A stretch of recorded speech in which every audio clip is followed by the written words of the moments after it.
Good morning, everybody. Welcome to church. My name's Angela. This morning we'll hear from Lewis as he gives a message on tithing and giving, and the sermon message will be given today by Pastor Graham. A verse that plays over and over to me is Psalm 118, verse 24. This is the day the Lord has made. Let us rejoice and be glad in it. It reminds me that regardless of what is happening in my life, God made this day for me, and therefore I have no reason to be anything other than thankful and glad, and to go through my day accordingly. I hope that by sharing this verse, you too will notice all the wonderful thing God gives you today. Let us all join together in this online service and rejoice that we have been given today, and let us be glad.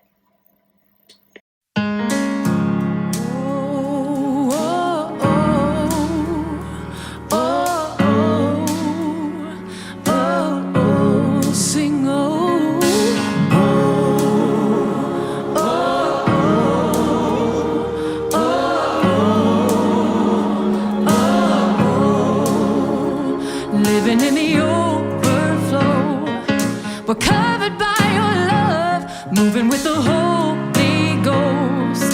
You're more than enough.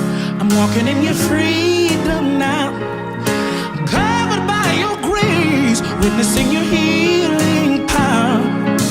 We have been changed. Bless the Lord, bless the Lord, oh my soul. I am living in the overflow. Bless the Lord, oh my soul. I am living in the overflow. God, you are the sovereign one.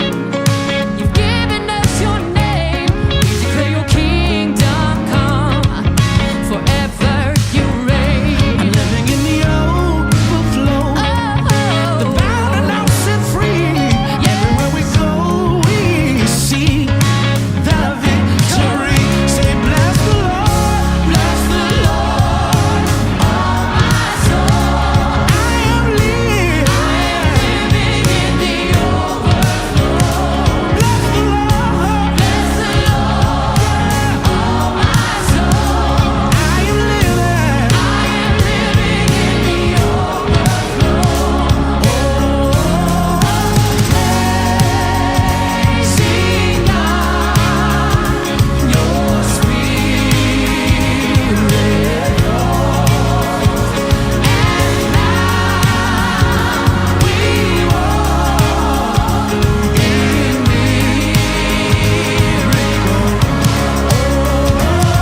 and I can't find the meaning of all the things I do. Sleepwalking and breathing, sometimes I can't tell if the sun has stopped streaming, or if the roar of my soul has been numbed in the beating that life gives us all. Yet I will resolve, I'll still find you fascinating. I'll still find you fascinating. I'll still find you liberating. And I'm still here, and I'll be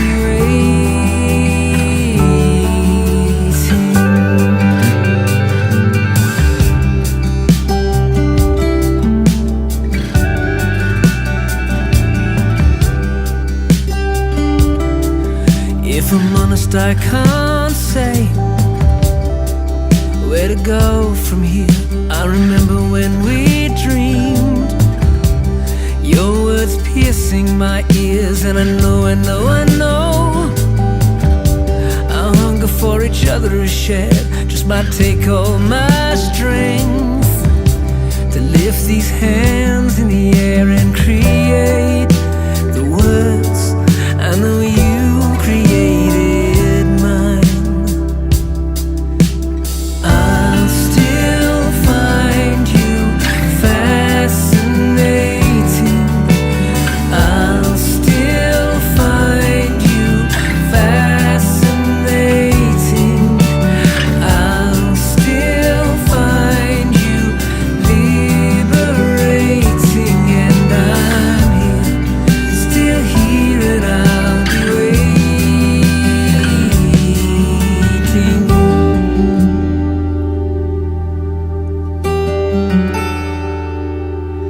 These things that I know, oh, the sky is still blue, and the words that you speak will forever be true.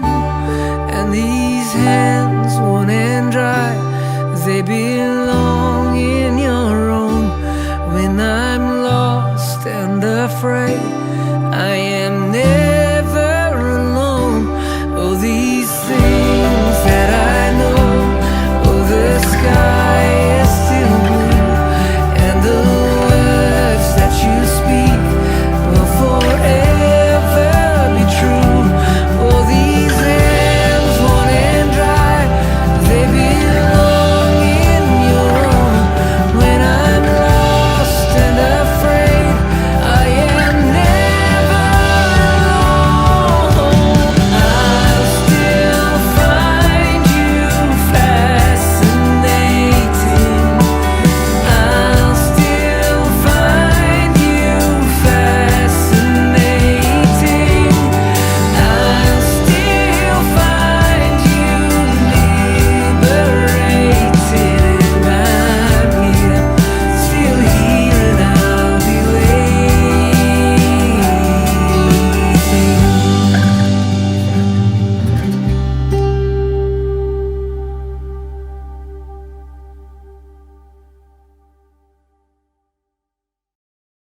Good morning, church. I hope that you're well. We're just going to come around our tithes and offerings. And I'm going to read out of 2 Corinthians 9, verses 6 to 8, and I'm reading out of the NIV. And it says, "Remember this, whoever sows sparingly will also reap sparingly, and whoever sows generously will also reap generously. Each of you should give what you have decided in your heart to give, not reluctantly or under compulsion, for God loves a cheerful giver. And God is able to bless you abundantly, so in all things, at all times, having all that you need, you will abound in every good work." I love this verse because it just speaks to me so clearly, not only with my tithes and offerings, but with anything in life, anything that I've put my time and my whole heart into, really gained a good understanding and love and passion for what I was doing. I've seen the fruit of. And I think it's the same with my tithes, in the fact of that I always gave. That was just something that I was taught to do early on. But I really started to understand it better when I got hold of a few key concepts. That one, I give because it's biblical, because the Bible asked me to do it. Two, that I give because it's been given to me first.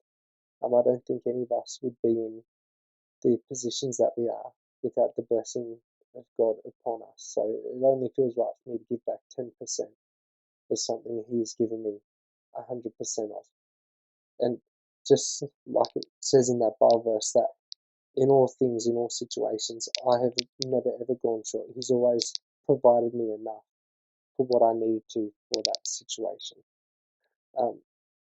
So what I really felt God saying is that decide in your heart, not under compulsion or any pressure, and whether you choose to sow sparingly or generously, do so because He is given to us first, because He loves us, and because He loves a cheerful giver. Let's pray. God, I just thank you that you're a giving God. I thank you that you are able to bless us abundantly.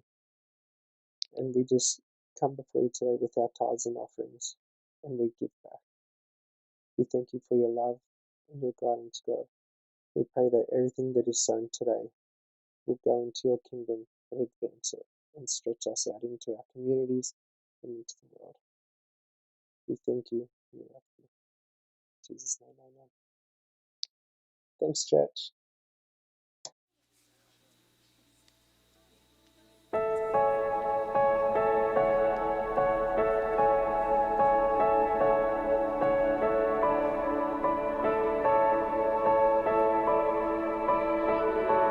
For we trust in our God,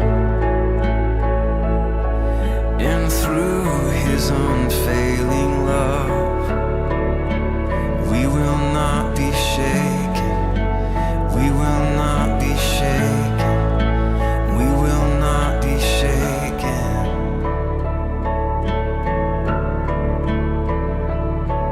For we trust in our God, through His unfailing love,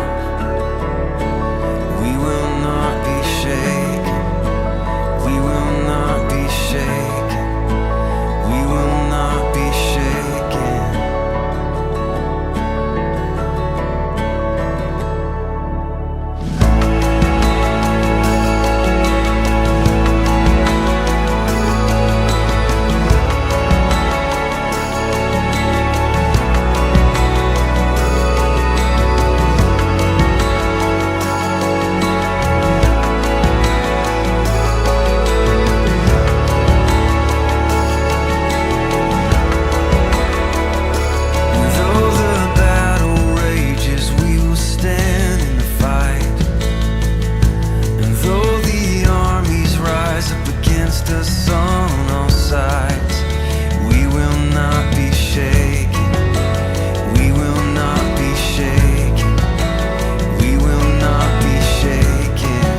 against him will fall.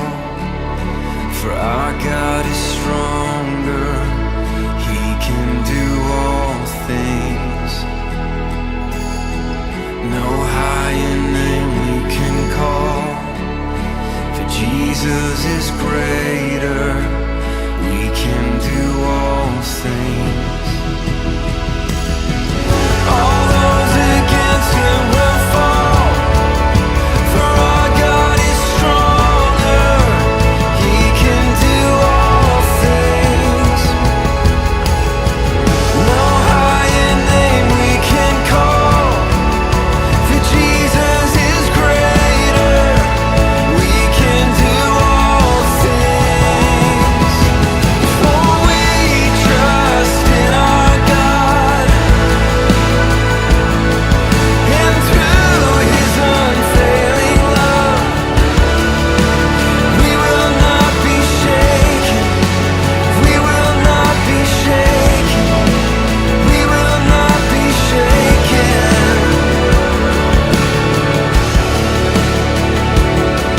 For we trust in our God, and through his unfailing love, we will not be shaken, we will not be shaken, we will not be shaken, will not be moved.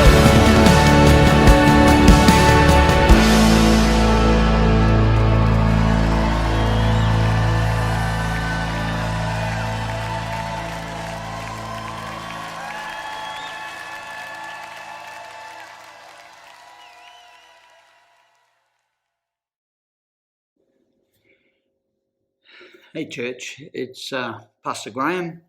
I just thought I'd share a couple of thoughts this morning for our online service. Firstly, I just want to thank you all for being so fantastic through this very, very difficult period that we've gone through with the COVID pandemic. It's been difficult for us to try and do church the way that we would always do church, and it's become obvious that we can't do that now, and it's really tricky for us to stay connected while being disconnected, I guess. So I really want to thank you for making every effort. Like when we've having church in the building, it's lovely to see you all, and we're just trying to do the best that we can at the moment with a combination of church in the building and church online. And I really want to encourage you to get connected with one another through online church. You could invite someone round to watch it together and discuss, the message. We've been doing the series on guardrails, and you could maybe talk about that a little bit. I don't know, talk about just life, how you doing, what's going good, what's not going good, and I think you'll find that it will be encouraging for everyone that's there.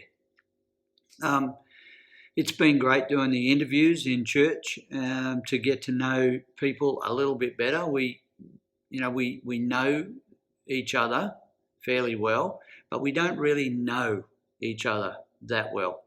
And it's been great to talk to people, to interview people, and it's been great to the honesty that's been shown in answering the questions that I've posed. So we will do that, maybe not every week, but we will continue to do that to try and catch everybody through that process.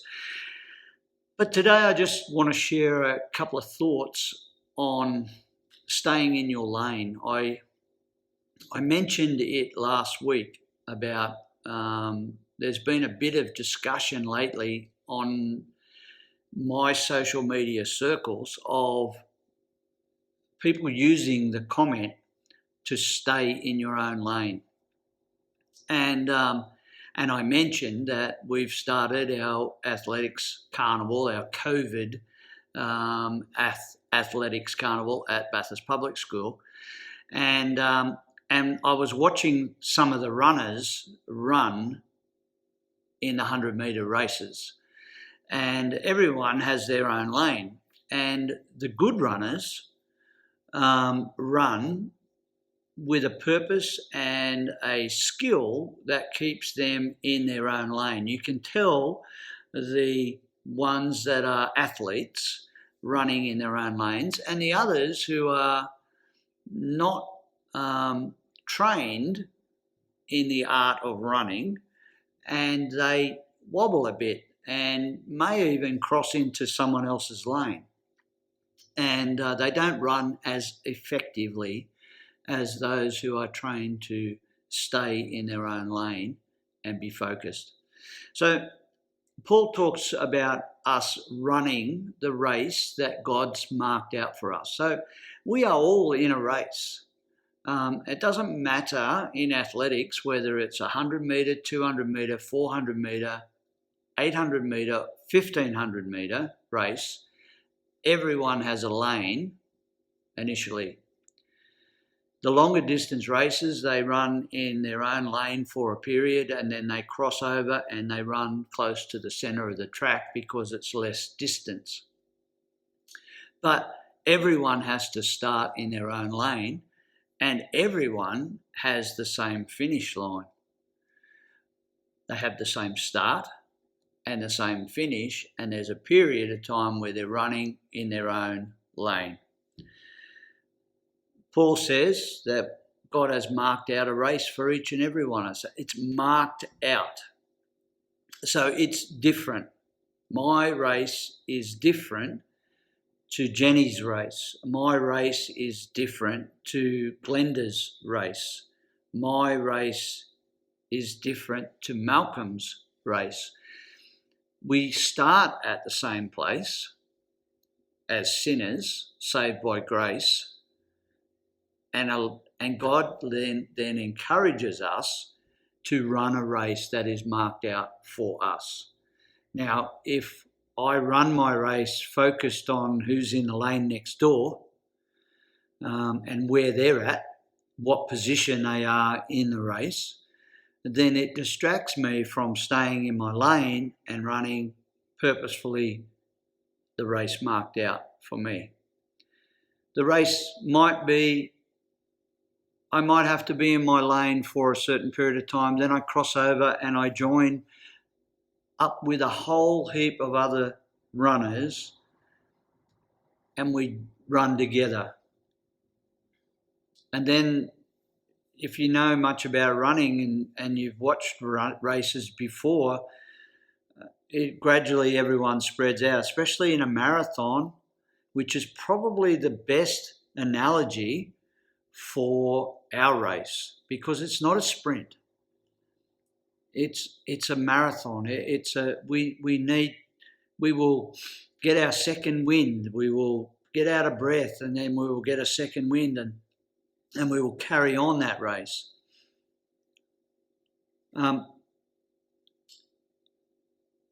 God says that we should run to win a crown.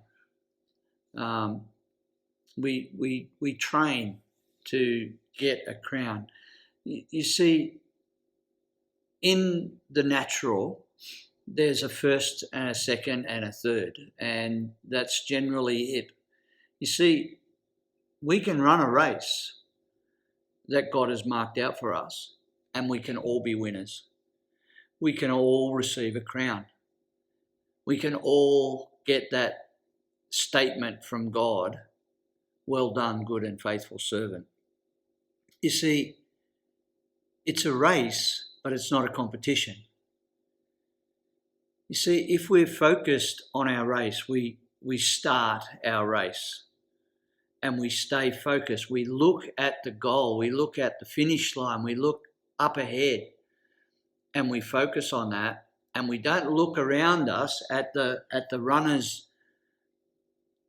that are running with us. We don't compare ourselves.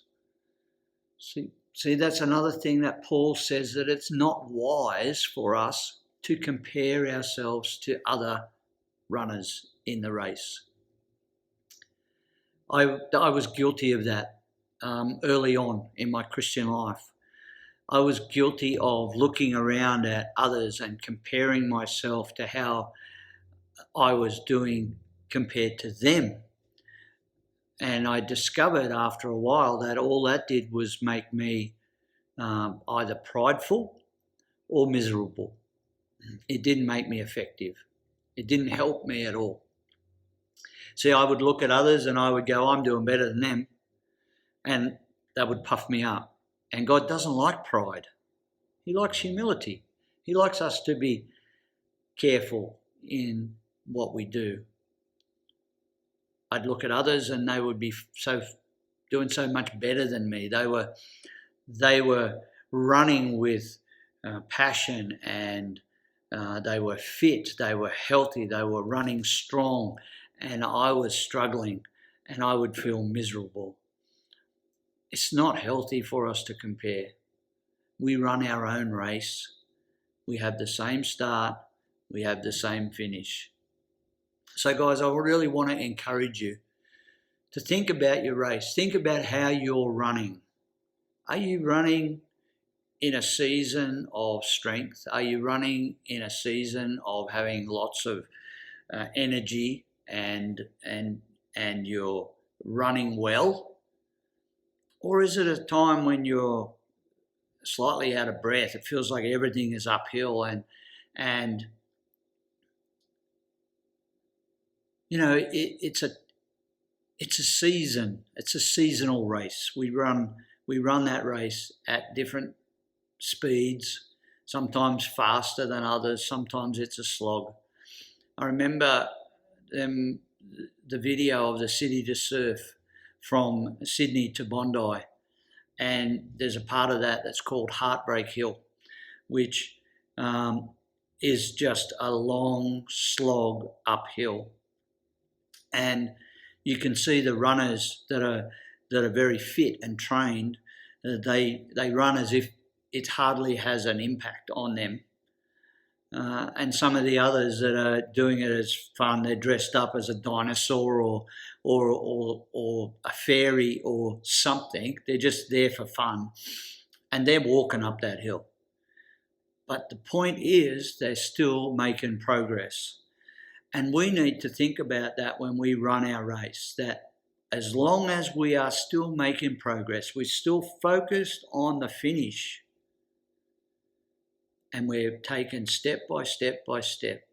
That's all God asks of us, to run the race marked out for us at the pace that we can, not in competition with someone else, because even though we have the same start, we have the same finish, we have a different race. It takes us on a different journey.